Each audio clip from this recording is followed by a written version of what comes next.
और अब बात कर लेते हैं गोवा विधानसभा चुनाव की।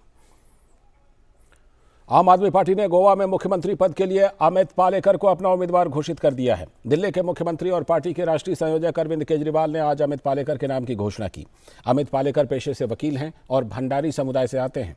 वो विधानसभा चुनाव में सेंट क्रूज निर्वाचन क्षेत्र से चुनाव लड़ेंगे। इस तरह आपने गोवा में 35% भंडारी समाज के लोगों के वोट बैंक पर दांव लगाया है। गोवा के इतिहास में हालांकि ये पहली बार है कि किसी भी राजनीतिक दल ने जाति आधारित सीएम उम्मीदवार की घोषणा की है।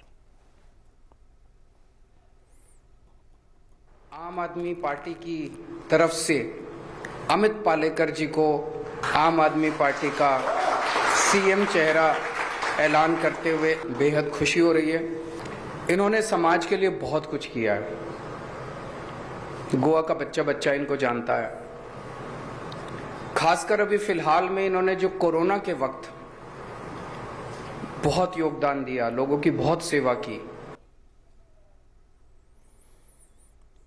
तो गोवा की राजनीति एक संदेश भी दे रही है कि महाराष्ट्र में गठबंधन सरकार चला रही कांग्रेस, एनसीपी और शिवसेना की एकता को गोवा विधानसभा चुनाव में बड़ा झटका लगता हुआ दिख रहा है।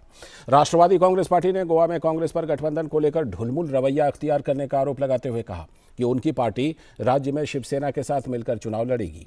एनसीपी के नेता प्रफुल्ल पटेल ने आज एक प्रेस कॉन्फ्रेंस कर कहा कि गोवा में एनसीपी, शिवसेना और कांग्रेस मिलकर चुनाव लड़ना चाहती थी, लेकिन हमारे प्रस्ताव पर कांग्रेस ने कोई जवाब ही नहीं दिया। उन्होंने कहा कि अब राज्य में एनसीपी और शिवसेना ही मिलकर चुनाव लड़ेगी। उन्होंने कहा कि राज्य की सभी 40 सीटों पर तो हम चुनाव नहीं लड़ेंगे, लेकिन पर्याप्त सीटों पर हमारा गठबंधन अपने प्रत्याशी उतारेगा।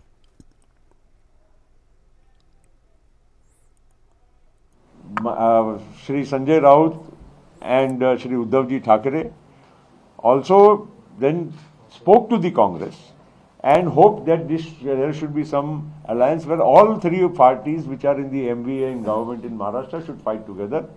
Unfortunately, I don't think that has come to any result, and as a result, NCP and Shiv Sena, we had discussions and we felt that we should at least fight the elections together jointly.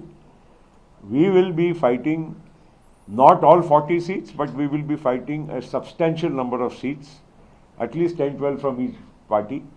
We have not decided the number, but we will definitely give you that number in a day or two. Our first list may be released tomorrow. और वहीं दूसरी तरफ महाअघाड़ी गठबंधन में आई मुश्किलों से बेफिक्र कांग्रेस ने आज भी गोवा विधानसभा के लिए 5 और प्रत्याशियों के नामों की घोषणा कर दी। इसके साथ ही गोवा विधानसभा के लिए कांग्रेस ने अब तक 31 प्रत्याशियों के नाम की घोषणा कर दी है।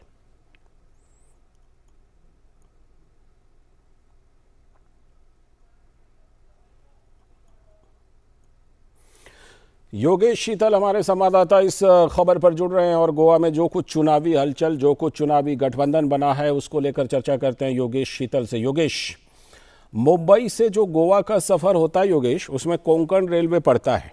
लगता है महाअघाड़ी की गाड़ी पटरी पर से उतर गई मुंबई से गोवा पहुंचते पहुंचते। देखिए लालचंद, महत्वाकांक्षा वाली बात है क्योंकि कई ऐसी पार्टियां हैं जिनके पास खोने के लिए गोवा में कुछ भी नहीं है, जिसमें आम आदमी पार्टी का पहला नंबर आता है। क्योंकि पिछले चुनाव में भी आम आदमी पार्टी ने हाथ आजमाया था, लेकिन कुछ खास हासिल नहीं हुआ। शून्य पे टिकी रही उनकी जो गाड़ी है चुनावी। और इस बार जो है, इस बार वो कोशिश में है कि एक नया एक्सपेरिमेंट किया जाए और काफ़ी जो चीज़ें गोवा में अब तक हुई नहीं है, कास्ट बेस्ड पॉलिटिक्स या कम्युनिटी बेस्ड पॉलिटिक्स आप कह सकते हैं, उसको उन्होंने यहाँ पे शुरू करने का जोखिम लिया है। हालांकि जो पॉलिटिकल जो यहाँ पे जानकारी उनसे हमारी बात हुई है तो वो यही कह रहे हैं कि गोवा में न भूतो न भविष्यति वाली स्थिति है। कभी ऐसा नहीं हुआ है कि एक कास्ट या कम्युनिटी को लेकर आगे जाया जा सके, क्योंकि काफ़ी डाइवर्सिटी है यहाँ पे।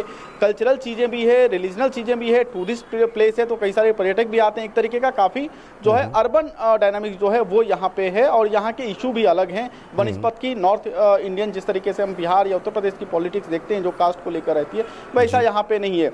अगर महाविकास अघाड़ी की बात करें करें तो जो नाना पटोले हैं, जो महाराष्ट्र में कांग्रेस के अध्यक्ष हैं, वो सीधे सीधे सवाल से बच जाते हैं। अगर आप उनसे सवाल करेंगे कि क्या वजह है कि महाराष्ट्र में आप कहते हैं कि तीनों पार्टी साथ रहेगी और वहां पे यह भी दम भरा जाता है कि आगे भी ऐसा रहेगा, लेकिन गोवा में आप बिल्कुल साइडलाइन हो जाते हैं, तो वो इस चीज को आला कमान पे डाल देंगे। वो कहेंगे कि दिल्ली जो है वो डिसाइड करेगा। तो कुल मिलाकर वो उन्होंने एक बीच का रास्ता निकाला है। अब दिक्कत यह है यहाँ पे जो भी छोटी मोटी पार्टियां आ रही है जो दूसरी जगहों की है, मसलन टीएमसी की बात कर लीजिए या फिर अलग अलग जो छोटी मोटी पार्टियां रिवॉल्यूशनरी जो गोवा है उनकी अगर बात कर लीजिए, तो ये सब पार्टियों के बीच में अब मुद्दे को लेकर बहुत गहमागमी की स्थिति जाहिर तौर पर रहेगी, क्योंकि स्पष्ट मुद्दा किसी के पास नहीं है। बीजेपी के पास यहाँ पे क्लियर कट मुद्दा है, क्योंकि पिछले 10 सालों में जब सड़कें बनी है, कनेक्टिविटी अच्छी हुई है, अटल सेतु का निर्माण हुआ है, कई सारी इंडस्ट्री को भी पुस्टअप किया गया है, कोविड के दौरान काफी सारे एड्स तो वो दिए गए, जो लॉकडाउन था उसमें मदद पहुंचाई गई केंद्र के द्वारा, राज्य के द्वारा डबल इंजन की सरकार वाला कॉन्सेप्ट जो है वो यहाँ पे भी लागू है।